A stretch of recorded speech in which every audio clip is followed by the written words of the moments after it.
One more time, it's my pleasure, my honor to introduce to you Anna Freudenstein Urowitz, or Urowitz Freudenstein, the other way around. Yeah, I should know by now. Urowitz Freudenstein.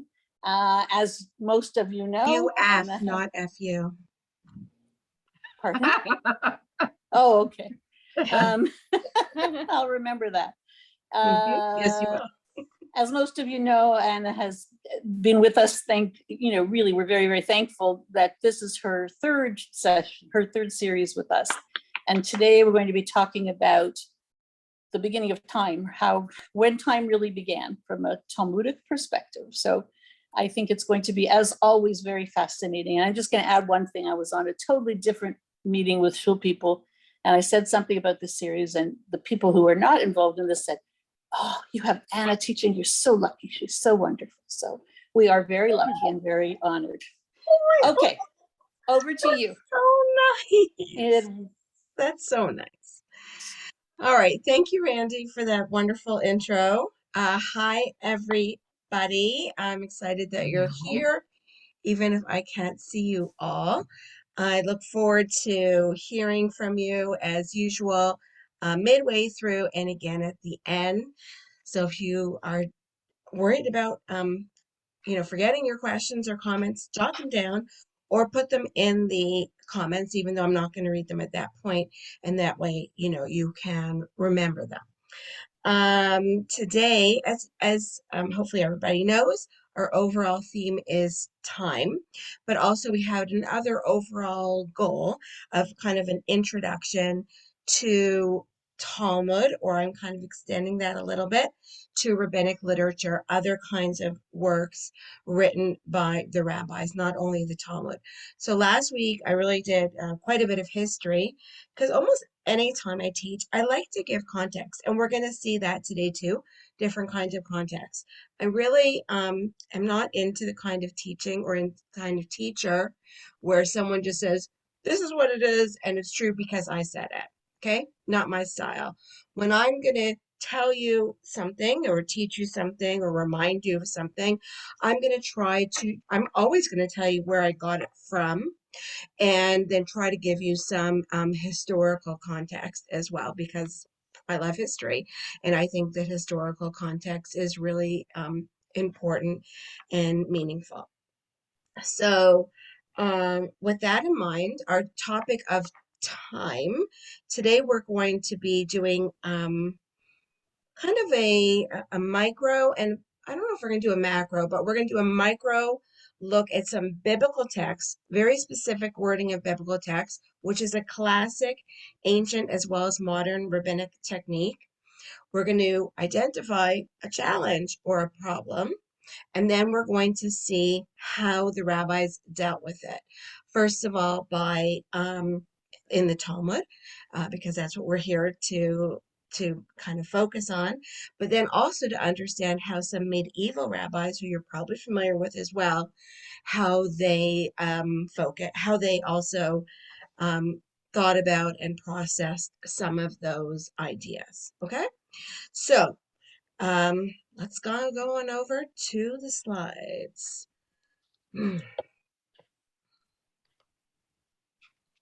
Okay, wonderful.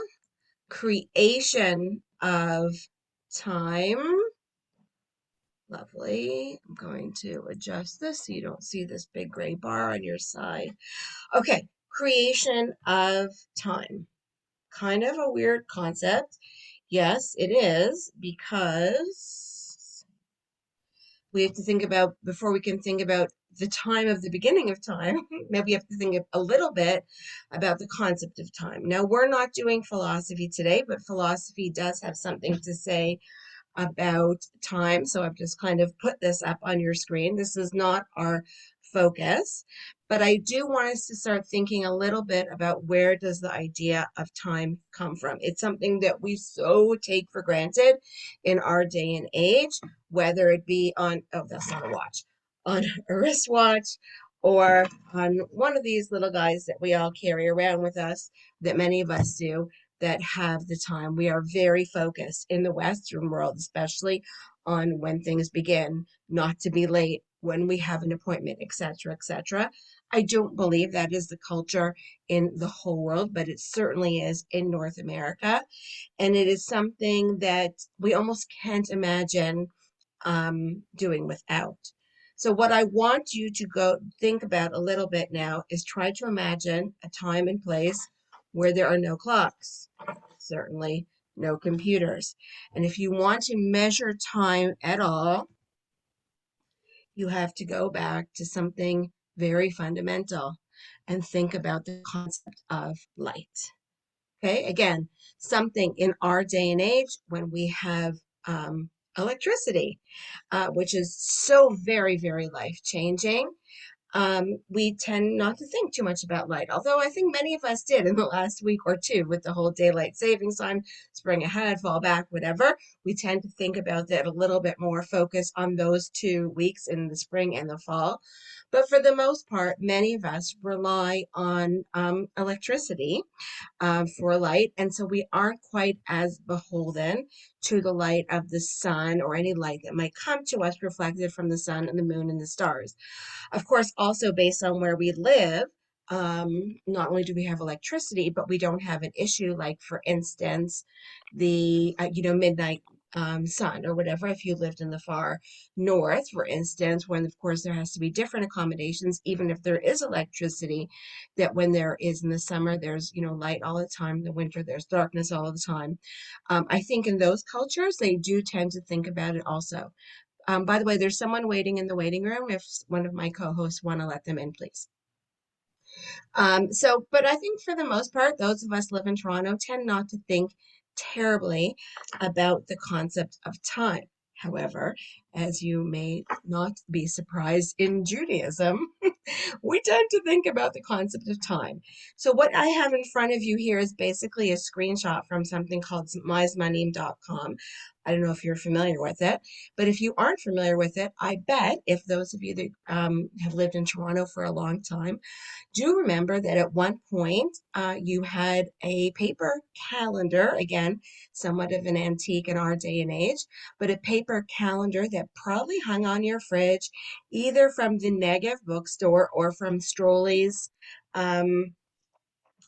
Butcher, or perhaps you had your Women's League little, paper calendar to tell you what time candlelighting was on Friday nights.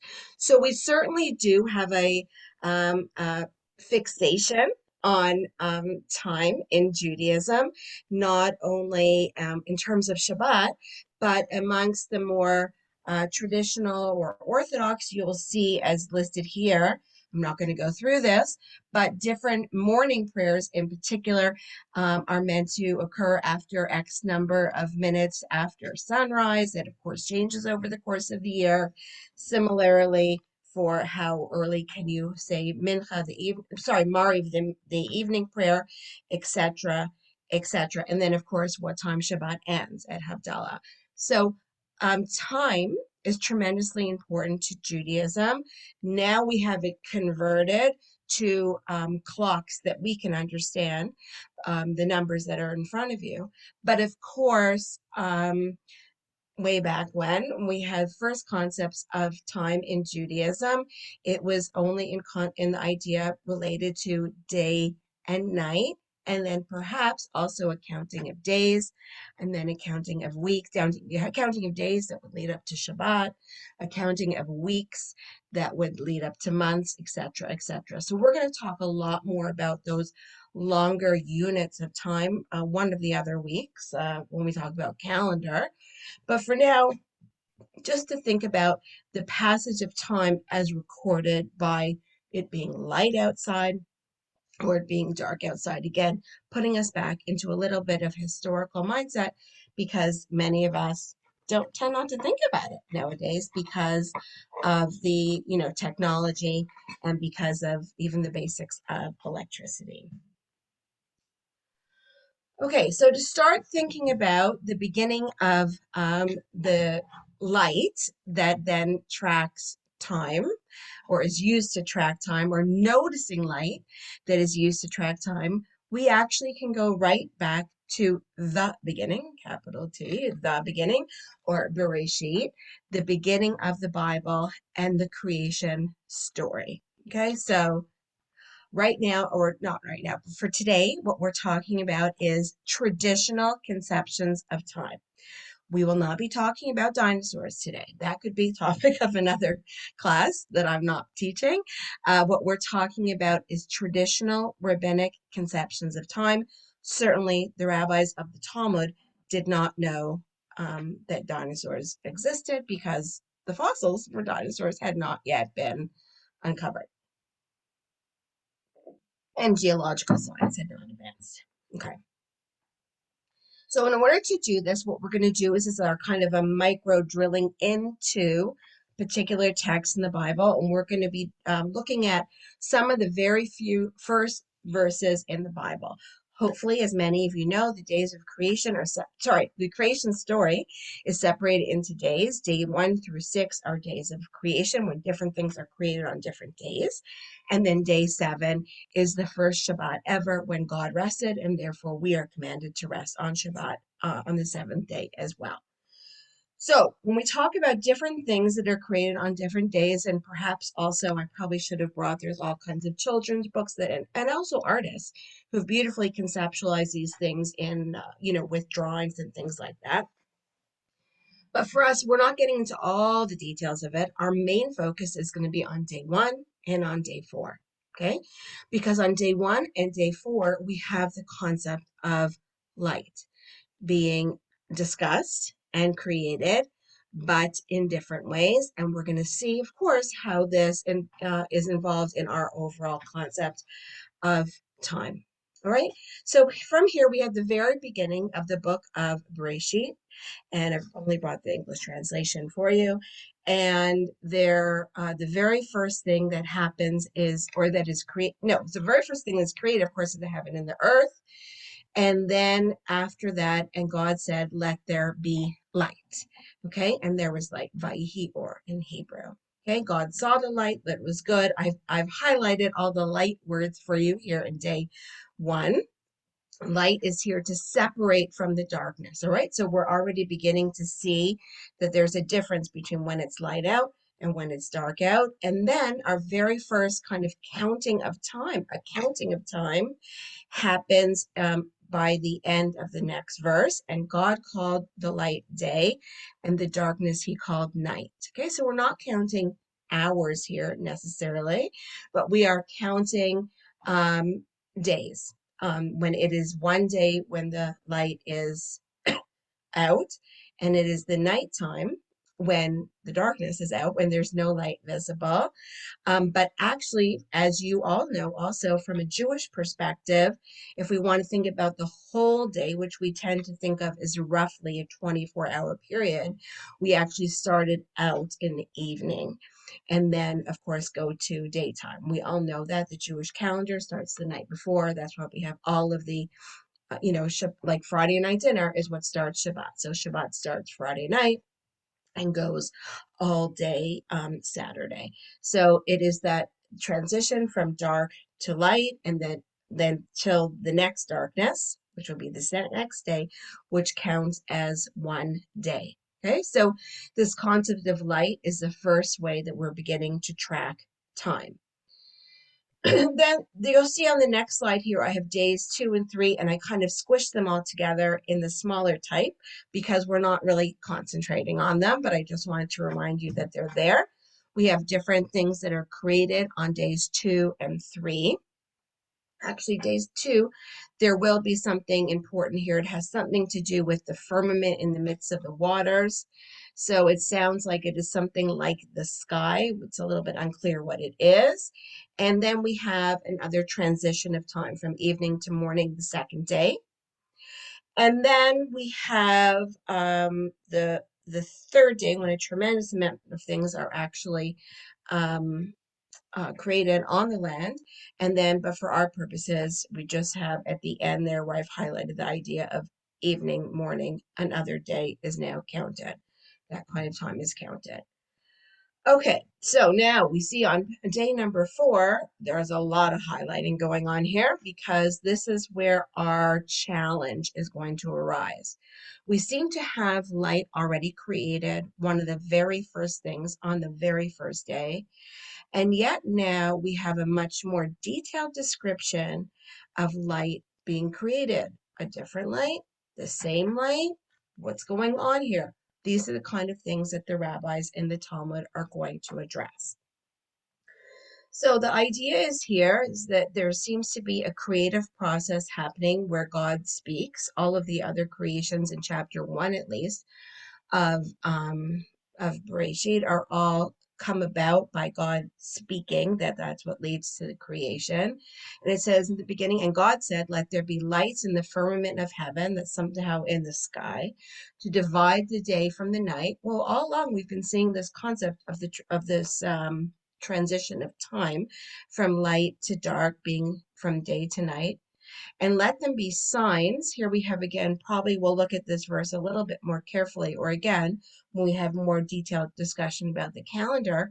But it says, let them be for signs and for seasons and for days and years. Let them be for lights in the firmament of heaven to give light upon the earth. And so it was so. So it seems like there's two purposes of these lights, plural, not just light, as we talked about the first day.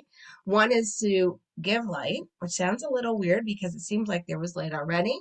And the other one is this time issue that we were talking about, because if you're counting, if you figured out what a day is, if you can then count up the days, then that leads to months, years. There are also seasons and weather and that are related to the seasons and things like that. So the light that we're talking about here in day 4, from a reading of the text of the Bible itself, seems to serve two purposes. One, to provide light for people and for the earth in general, I guess for the plants and animals as well. And then the other has something to do with the counting of time.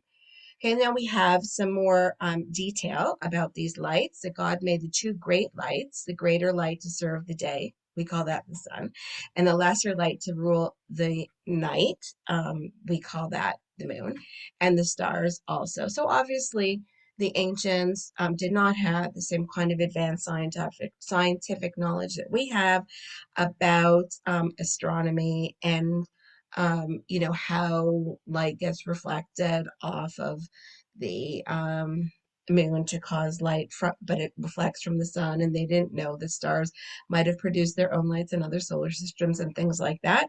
They see it all here as being created on this day, and also that they all emanate from light on their own. Okay, we're going to leave that aside. And God set them in the firmament of heaven to give light upon the earth. This seems like a further description of what's going on here, more detail. And to rule over the day and over the night, to divide the light from darkness. Again, this so we can count the time and the days. God saw it was good. And here is our counting of days like we've seen already. It was evening and there was morning, a fourth day. So here I have here just a mini table to emphasize for you the differences of our descriptions, plural, of the creation of light so far. We had something on day 1 that talked about light, and something on day 4, which it didn't say the sun, the moon, and the stars, those type names, but clearly that's what it was describing. And we have this concept of the importance of the tracking of time, differentiation between night and day, already discussed for us on day 1. And then actually I probably should have done like somewhat of an arrow and to say, oh, sorry, I didn't mean to do that. Oh, wrong arrows. I probably should have done some kind of continuation here to show the differentiation between night and day is discussed and continued all the way through to day 4. But it is. The interesting thing for us is that even though we can understand the differentiation between night and day, when we imagine sunrise and sunset, we can visualize that on our own, or what the night sky looks like with the moon and the stars in it. It is very different if there is just this early day 1 presentation of the concept of light, okay, which is a lot less descriptive and harder for us to understand, but there does seem to be a focus, though, here on kind of an establishment of the beginnings of time, even though it's difficult for us to understand what it is. So what we're going to see now, what our ancient rabbis obviously had some of those same challenges that I just pointed out, and they are going to grapple with and try to give us some answers about why we have two different days that seem to focus on the creation of light. What is the difference between them? What does one add to the other or not? And how it all ties into our understanding of the world around us, our conception of time, and maybe God's plan also for time and light and things like that. All right. So we are going to start off. That was our biblical grounding. That's a very standard thing for a Talmudic text. A Talmudic text is what we're going to start studying now.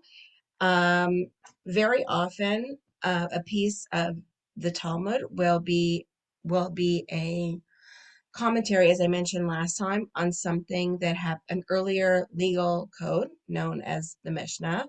And sometimes it isn't, as it is in this case. It is just kind of a potentially a record of ancient rabbis as part of their discussion of what was going on in their school, in their yeshiva or Beit Midrash. Sometimes it was an analysis of legal texts. We're not going to do that today. Sometimes it's an analysis of biblical texts, sometimes with a little bit more of a philosophical or mystical element, and that's what we are going to do today. And then sometimes it's other things as well, ancient understandings of the world around them, of their understanding of science, of medicine, many, many things. Okay, but this is what we are focusing on, is basically an ancient rabbinic perspective of this challenge of the understanding of the creation of light. Is it day one? Is it day four? And what can our takeaways be from this? Now, I'm saying takeaways plural on purpose because one of my most hated questions is if you're talking about any topic at all, and if someone says, well, what does Judaism say about that? I'm going to have to respectfully disagree with the phrasing of the question if anyone asks me that question, because there is really no Judaism, period. There are Judaisms, or there are perspectives and understandings and views within Judaism for almost everything, really almost everything.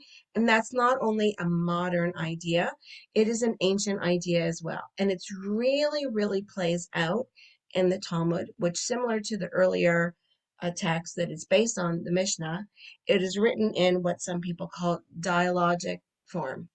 And that's because it is written in the form of a dialogue. It is sometimes called multivocal because there are different voices of different rabbis that are heard. Now, when we have a situation like this, when we aren't talking about a legal situation, we don't have what's the one right answer. If we're going to see different versions of ways of grappling with this problem, all of the answers are valid if they are then have been recorded for us in the Talmud. And quite frankly, there might be others that weren't recorded in the Talmud. But it is multivocal and dialogic, which I think is really, just on a side note, but part of the excitement, confusion sometimes of Talmud, but the excitement of Talmud is that you don't use it to look up the one answer on something. You can often get a rather broad perspective on different things in Judaism from it, and different voices are respected and preserved. Now, that being said, clearly not all voices were respected and preserved, because there must have been other ones that were a little bit more far out, and they were not preserved for us by the ancient editors. But nevertheless, a multivocal approach was preserved in that there are different opinions. Okay, so it's a general comment about Talmud altogether, which I think is very exciting and sounds very modern, quite frankly, but it is in fact very ancient. And I wanted to make sure to say that at the beginning of our studying of the Talmudic text together. The next thing I'll just do here is a bit of a reminder is what this title is all about. The title that I have up on the top of the slide.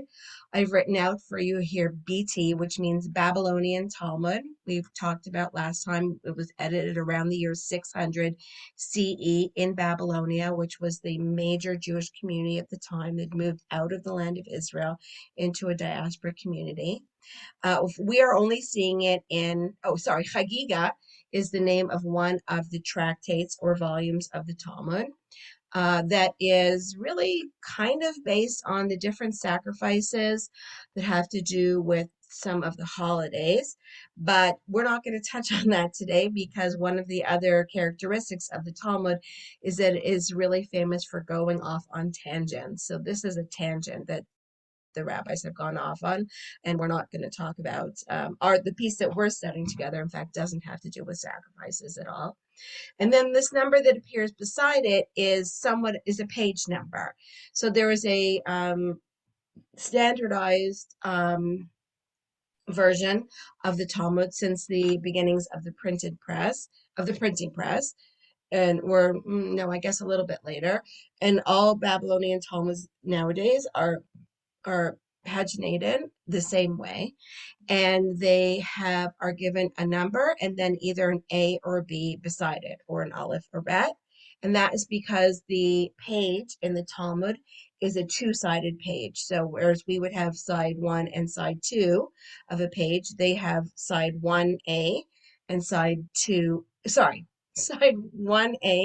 and side 1B. Okay, so in this case, we have from the tractate or volume Chagiga, page 12A, as opposed to the next page, which we're not reading, would be 12B, and then the next page after that would be 13A, etc., etc.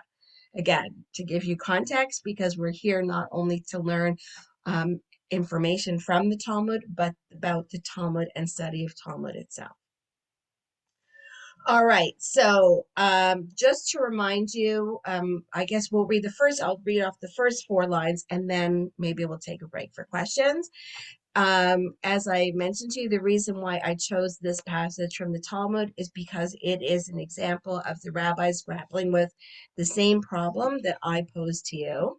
And it begins with, and was light really created on the first day? Okay, they're not negating the fact that God created light on the first day, but the rabbis knew day 1 and day 4. So they start to see, wait a minute, isn't this an issue?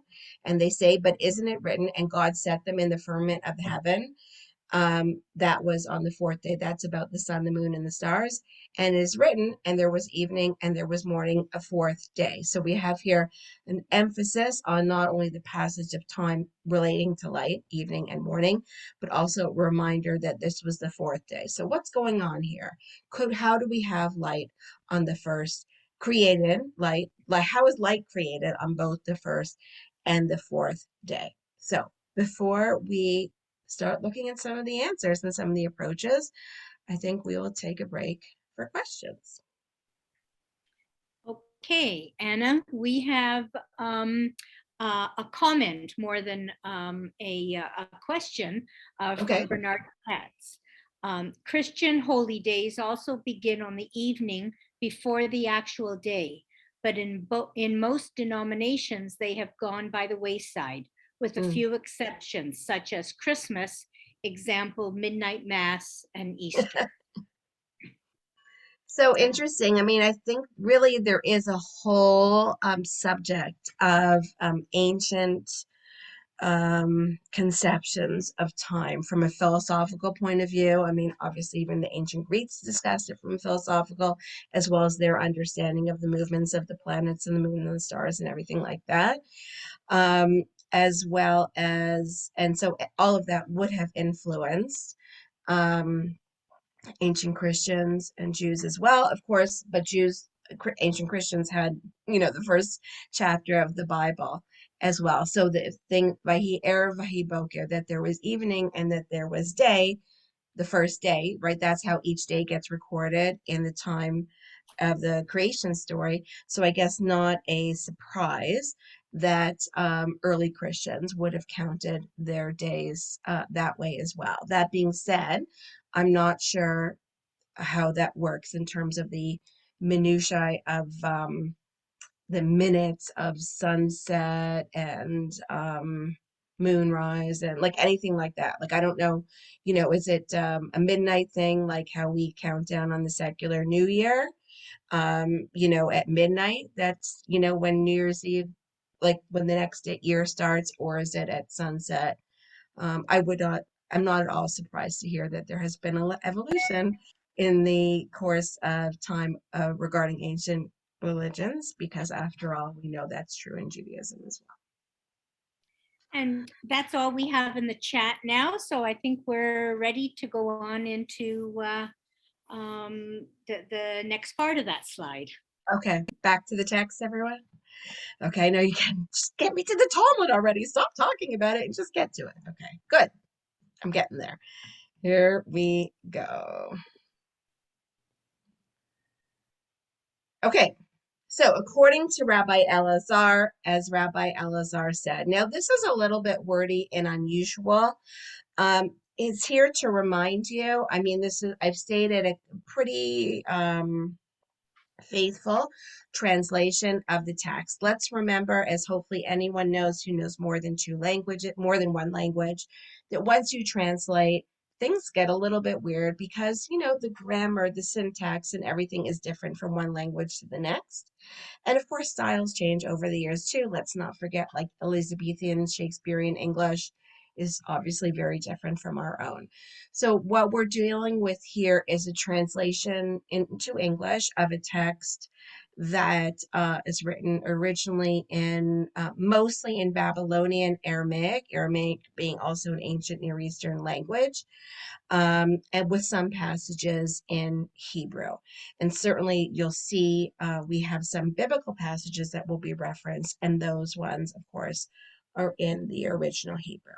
So according to Rabbi Elazar, as Rabbi Elazar said, the light that the Holy One, blessed be He, so in Hebrew that's HaKadosh Baruch Hu, right? The Holy One, blessed be He, another way of saying God, created on the first day was not that of the sun, but of a different kind of light, through which man could observe from one end of the world to the other. So we are introduced to here almost immediately a very mystical, spiritual idea. When we think about light, we probably think about science, we might think about the optics, we might think about physics. We might think about the movement of the sun, the moon, the stars, etc. All of that is true and accurate, but if you think about light also, you probably understand it as a metaphor for goodness, for maybe purity, maybe understanding. The rabbi's not here, but elsewhere see it as a synonym for Torah. So when we think of light, we can think about it in a scientific way, but we can think about it in other ways as well. And that's exactly what's going on here. There's a differentiation between the very very scientific type of light that we know of from day 4 that is discussed in terms of sun, moon, and stars specifically, versus a different kind of very special kind of light that happened as part of the creation story on day 1. This light apparently gave, I was going to say magical, but magical is probably not the word for it, supernatural or miraculous powers of vision that then whoever had the privilege of being able to use that light, they could observe the world from one end of the world to the other. And for the rabbi's perspective, that might have been geography, like a far distance, but it might also mean into time as well, like a kind of a future telling time of being able to have a vast understanding of the whole world, as well as future times as well, almost like a kind of prophecy. So this is obviously a very different understanding of light than the one that we tend to think of on our regular basis. We'll see this idea come up again. So this light, this mystical, supernatural, spiritual light, you might say, Give me some of that. Where'd it go? If all that other stuff that was created in the beginning is still around, how come that other stuff isn't? And we have an explanation right here as to why regular people like ourselves can't experience that kind of light.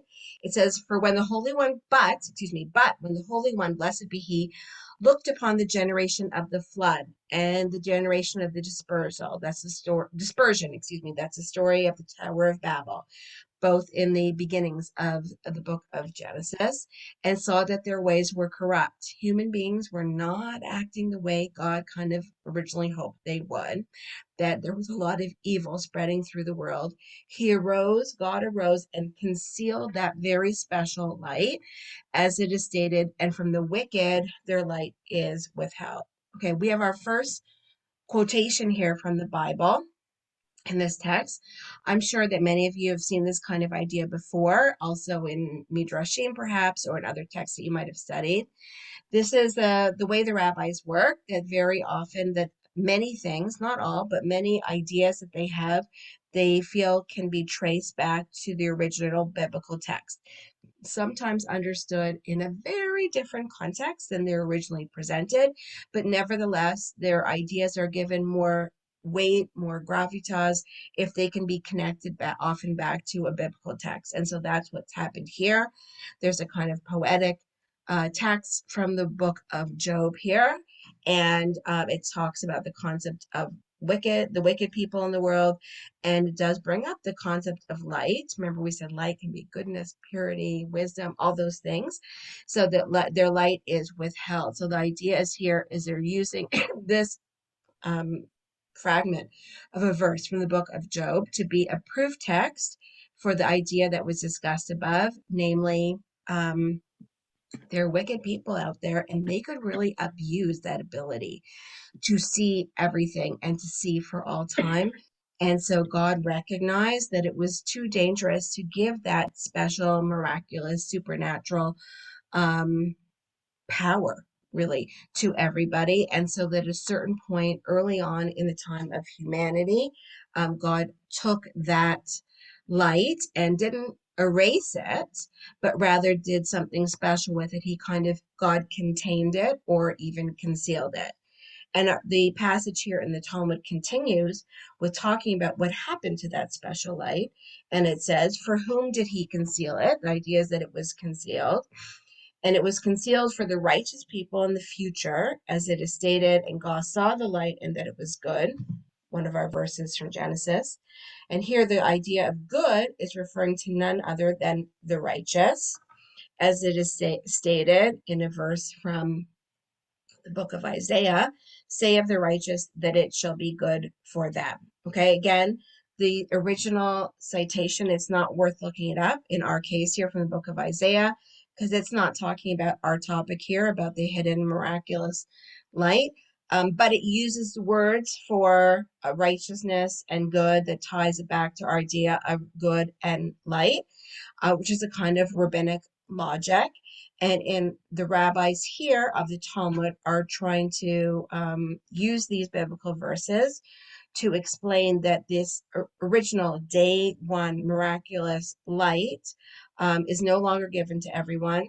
It is reserved for righteous people in the future. And in this case, the future is either a reference to the future of messianic times in the end of days, or perhaps to a future in heaven once they have died. And at that point, in that extreme end, that they will then be able to experience this kind of miraculous light again. But until then, us regular human beings on earth will just have to suffice with the light that's created on day 4.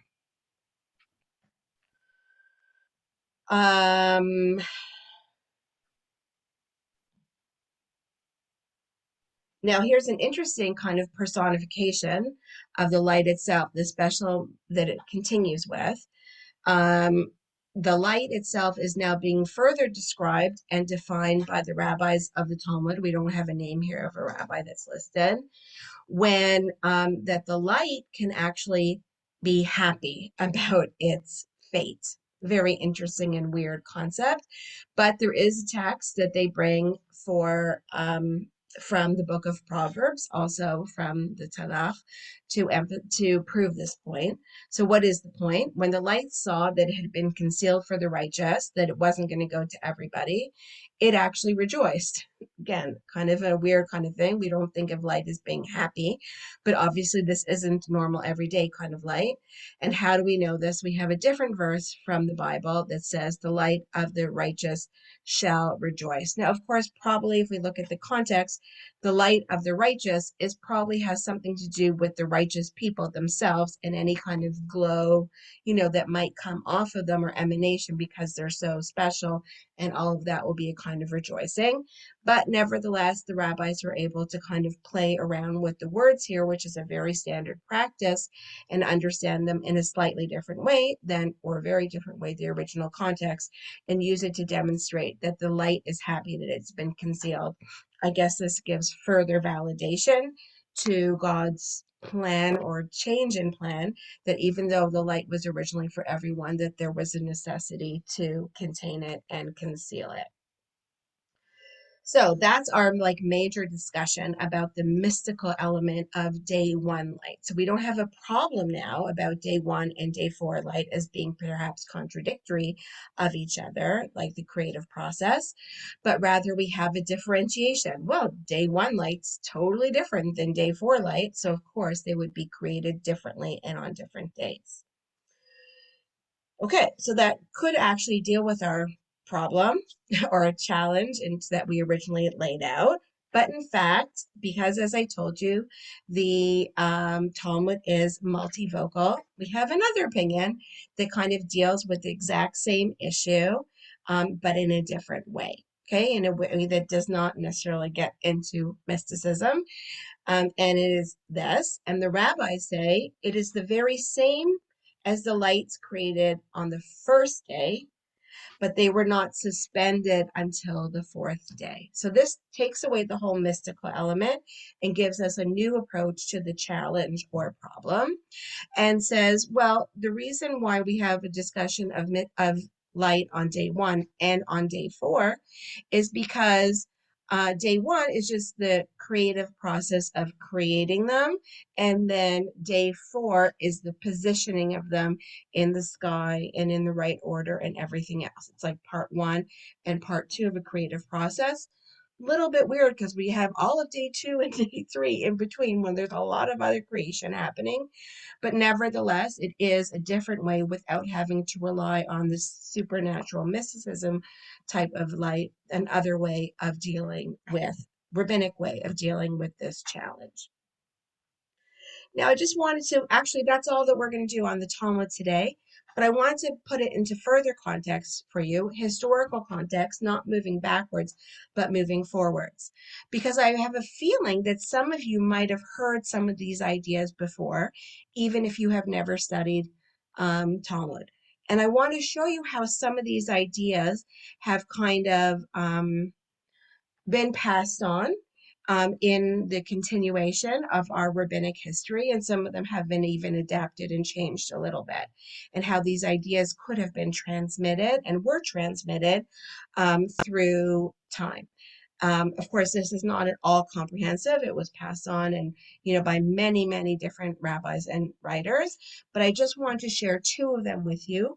One, Ramban, not Rambam, not Maimonides, but rather Nachmanides. As you'll see here, he lived after the time of Maimonides, actually. He lived in Spain, was born in Spain, Christian Spain, and then died in Israel. His dates are here for you. And he is one of the commentators that you will find in standard traditional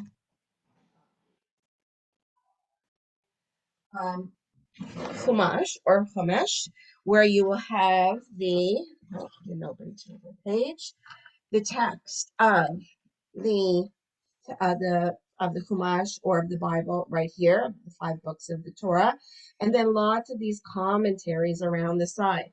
These commentaries sometimes are the most famous, that is Rashi. We'll get to him in a few minutes, but one of them is Ramban as well.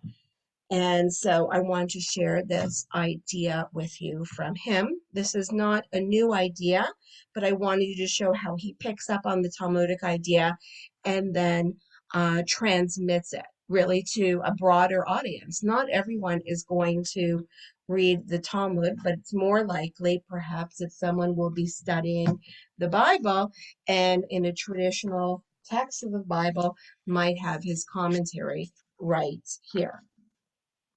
All right, so on his commentary on that chapter, on the verse that has to do with day 4 of the creation, he says, now the light was created on the first day, illuminating the elements.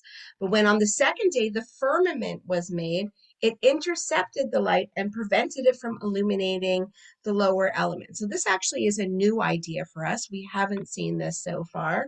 It's a different way of solving the problem, where it seems like day 1, lights everywhere, fabulous. We're done. We don't need any more light. But then, sorry, someone's in the waiting room, please let them in. But then on day 2, when this firmament was made, more of like the sky was made, it seems like that sky, and again, it probably has to do with ancient conceptions of sky, and I don't even understand it myself. You know, like that question when the kids ask you, like, why is the sky blue? And I'm like, oh, I always mean to look that up, and I always forget to.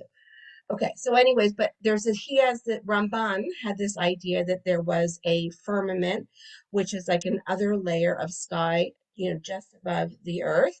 And somehow that blocked the light of that had been created on the first day. And so there was darkness on day 2 and day 3. Don't ask me how the passage of time worked on those days then, because we're supposed to have a differentiation between light and dark to mark the passage of days. Perhaps it was differentiation of light and dark up in heaven, I suppose, above the sky. But anything, it was not any one because people hadn't been created yet, but anything on earth could not have experienced it. And so on day 4, there was now a different creative process where there was a need to bring light to the earth. And it says here, and now on the 4th day, the Holy One, blessed be he, desired that there be in the firmament luminaries, the light of which would reach the earth. So it would be useful to the earth. You needed to have something that was going to give light to the earth. It's lovely that you have that light of the first day up in heaven. But what about us here on earth and the plants and the animals, etc.? We need to have light as well. So this is the meaning of the words in the firmament above the heavens to give light upon the earth, right? There's an emphasis on that part of the verse, not just the lights, but the positioning of the lights is important. For there was already light above the firmament in heaven, and which did not illuminate the earth. And now, because of the continuation of the creation process, new layers were created, and now there's a lower down layer, and it is in need of light as well. Now, so that's another kind of closer reading of the text, a different kind of perspective. And now also he gets a little bit more philosophical here on his next approach. When he says, and again, this is Ramban giving 2 opinions, okay? Interesting. There's not one and one wrong. Both are correct. And there's different things that you can learn from your different approaches. The meaning of the words, let there be lights, is also as follows. God decreed on the first day, from the substance of the heavens, there should come forth a light for the period of the day. And now he decreed that it become corporeal, and that a luminous body come forth from it, which would give light during the day with a great illumination, and then another one at night, and then he suspended them in the firmament of the heavens, etc. So the idea is here, I suppose there could be a continuation, or you could, of the last idea that he said, or it could be completely different. But what he's saying is here that somehow there was a concept, an idea of substance of light that's more heavenly above the firmament. But now that we're here on earth and the earth is created and we're going to have plants, animals, people that need it, that you can't just have an idea of light anymore. You have to have a body. Corporeal here means like body-like, not human body, but celestial beings' body, like sun, moon, and stars. You need to not just think about light and experience it in heaven. We need something real that we can see and we can see the light from and we can look up at, and it can help us tell the times of day. Okay, and so the idea is here, it seems as though day 1 is a more philosophical, theoretical light, and day 4 is like the sun, so that we can actually use it and it can help us. Okay, so that's the different approach, not tremendously different. We have mystical, we have science, we have all kinds of ideas added in. And I just wanted to add in one more thought here from Rashi, because after all, many people, of course, have heard of Rashi. Here are his dates in case you don't remember when he's from. But very standardly, very traditionally, people study Chumash, Chumash with Rashi. That's like a standard way of approaching the text. And so I just wanted to show you some of these ideas you might have heard before at some point in your life, because you might have in Cheder or in day school or in shul, might have heard the rabbi talking about what Rashi said about this text. And I wanted to show you that, in fact, sometimes Rashi does come up with a novel, unique approach to text, but very often he relies on prior rabbinic literature, including the Talmud, including what we have learned together. So I'm bringing you here actually 2 ideas from Rashi, one that is from the Talmud that we studied. So let there be lights. They had been created, again, talking about the creation on the 4th day. They'd been created on the first day, but on the 4th, he commanded them to be suspended in the firmament. That's really the last idea, the kind of non-mystical idea, the more practical approach to creation that we learned together in the Talmud. And you might have heard that idea once before. And if you haven't, I'm teaching it to you now. That's fine also. But I want you to understand, when we're talking about the context of the Talmud, why is Talmud so important? Yes, for law, Jewish law, for sure, but also for Jewish ideas and how Jewish ideas have continued through time. And so here we have Rashi, the most famous commentator of the Bible, quoting from that very same, or not quoting, but paraphrasing from that very same passage in the Talmud that we studied together. But you should know that Rashi, of course, relies not only on the Talmudic text. Sometimes, as I said, he does have a novel approach to ideas. Sometimes he uses a kind of rabbinic knowledge and logic, and sometimes he can rely on different rabbinic texts as well. One that we did not study together, but a midrash, in this case, a midrash on the book of Genesis, a book of Bereshit called Genesis Rabbah. And he has this other idea that he got from there, where he says, indeed, all of the productions of heaven and earth were created on the first day, but each of them was put into place on that day when it was so commanded. Wow, this is a total, mind-blowing idea that takes the whole creative process and God's power and the whole notion of the creation story and actually transforms it. And it says that really everything was created on the first day, and then it was kind of organized on days 2 through 6. So we see that here is our understanding of light, that we've hinted at that, or we've discussed it actually outright when it comes to light.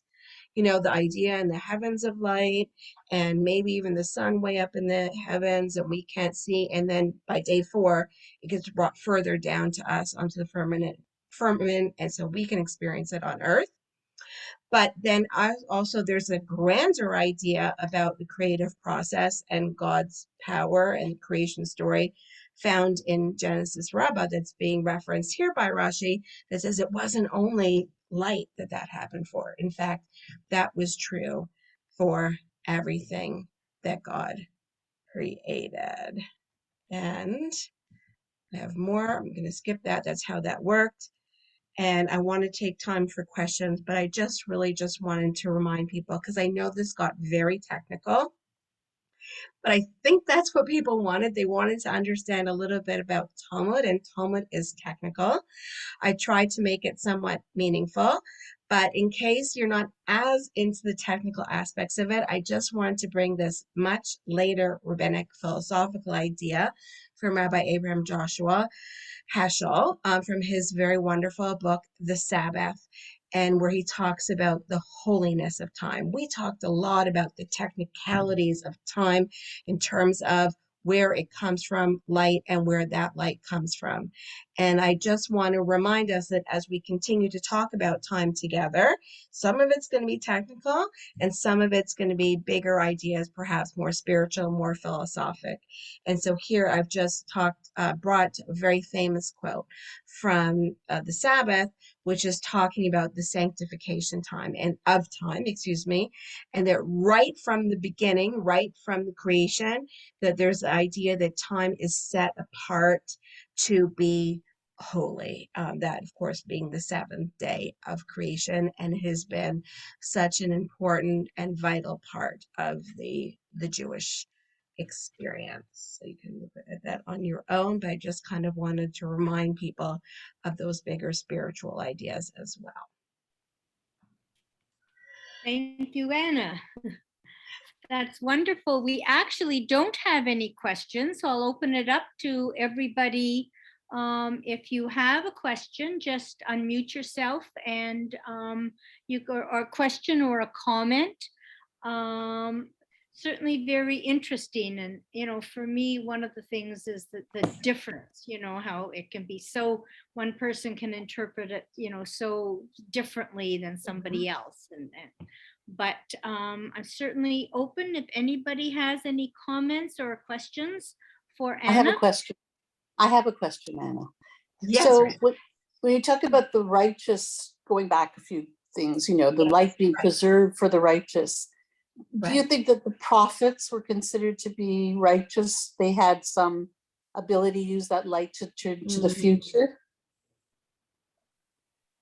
That's interesting. I'd have to go back and look at the language. Usually when we talk about prophecy in Judaism, it tends to, I use the metaphor of ruach, like of spirit or wind is used, like of a Holy Spirit, not the same Holy Spirit as in, you know, the Holy Ghost Spirit, like the original Holy Spirit.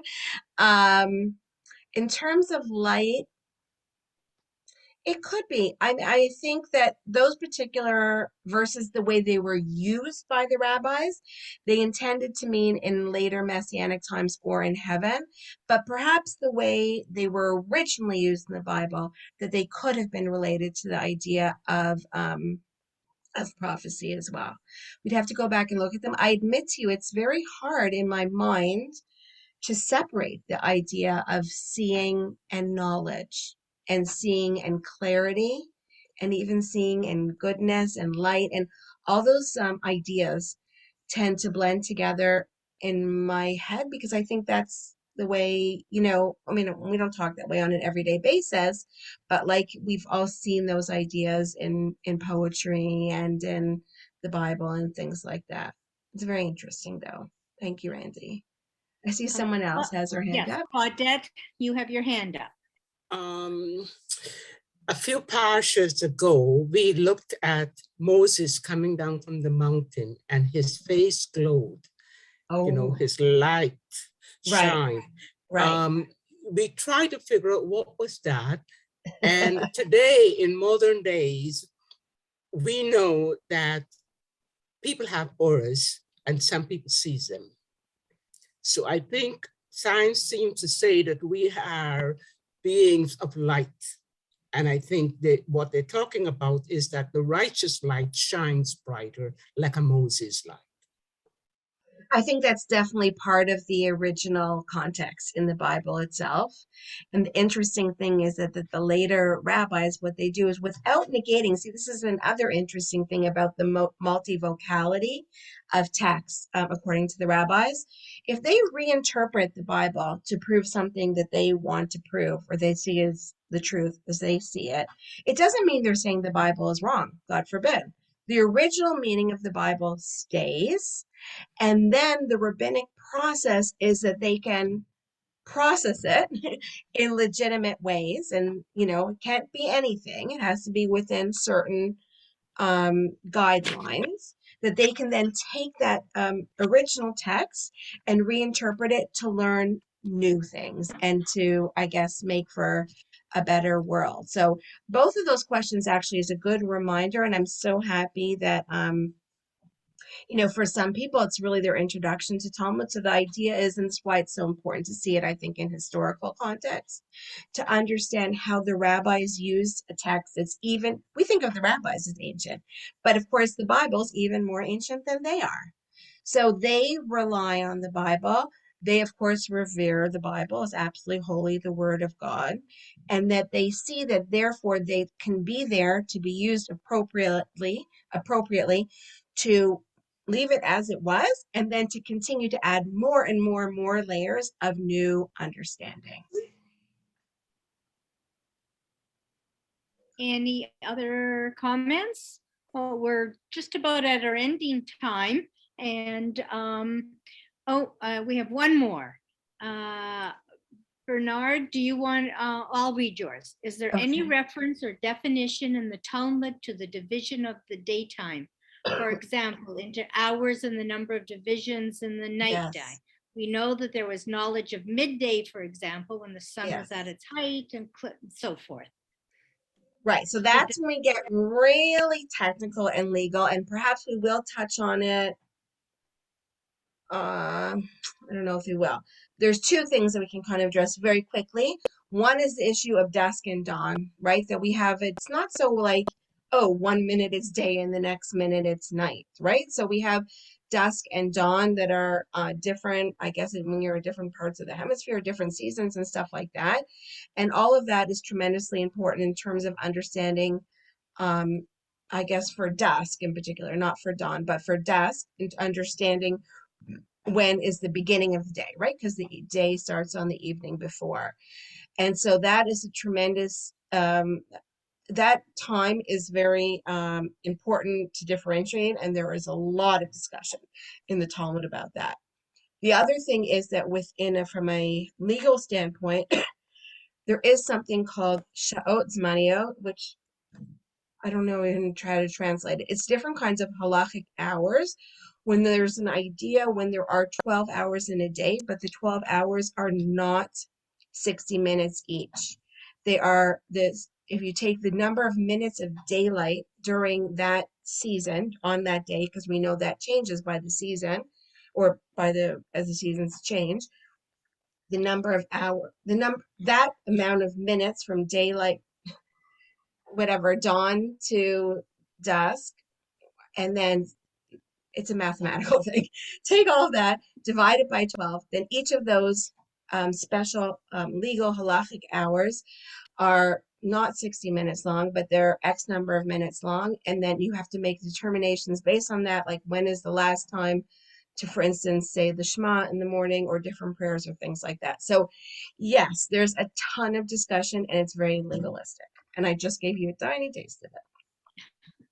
Thank you. I can see that as you're doing, you're unpeeling and you could go on Yes. forever in the, because there's always another little question. So thank you for giving us information and for leaving us with questions. I think that's also important to, to do. And we look forward to the next session next week at 1:30. And everybody have a good week. And thank you, Anna. Thanks all for being here. It's my pleasure to learn with you all, and I look forward to seeing you again, learning with you again. Thank you. Bye. Bye-bye. Thank you. And I think if anybody wants to stay to schmooze a little bit. Have fun in Kiddush. That's okay? Yeah, sure. Okay. Thanks, Anna, for the enlightening experience. Yeah. I think she's gone. Yeah, I think she's gone. It's just the rest of us here. Yeah. Rest of us. We can talk amongst ourselves, as they say. I'll stay on a little bit. There's a 4 o'clock UJA Ukraine update today. Oh, yeah. Oh, is there? Okay. Yep. Yeah. Always an update. What is there else to say? Yeah. I have, when I had to go to answer the phone, it was a call from a friend of mine whose son is over there now. And but I didn't find out what, because his son was trying to contact him, but was having difficulty, and they haven't heard from him in a few days. So When you hear, let me know. I will. Yeah, I don't know what he was saying. Yeah. So Okay, well, keep me posted. I was thinking about him. yeah, I will. Yeah, he's been there almost, it'll be 2 weeks Saturday now. Did he join the army? He's retired from the army, and a number of retired army people got together and took some ambulances over there Yes. with supplies. So they're there with, they're made it very clear, no weapons. They're only there as medics. How long are they supposed to be there? Does anybody know? 2 weeks. Supposed to be there 2 weeks. Yeah. So they should be home soon. Saturday will be 2 weeks. So yeah. But Are they in Ukraine or Poland? I think they were going to Poland. Poland?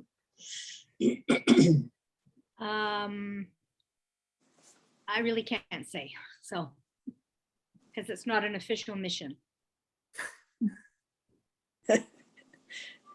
So anyway, just hope all is well. But you said, Gary, that there's a UJA update at 4 o'clock? Yeah. Good. What I'm really interested in is whether or not Toronto is going to be receiving any of the refugees, because I spoke to Rabbi Steve yesterday and he said they actually don't know yet.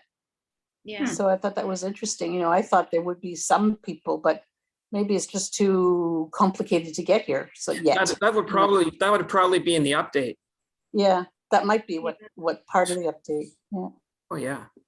You know, I've heard in any of the updates I've seen that they're just trying to get them out into safe countries, relatively safe countries, and then doing sorting.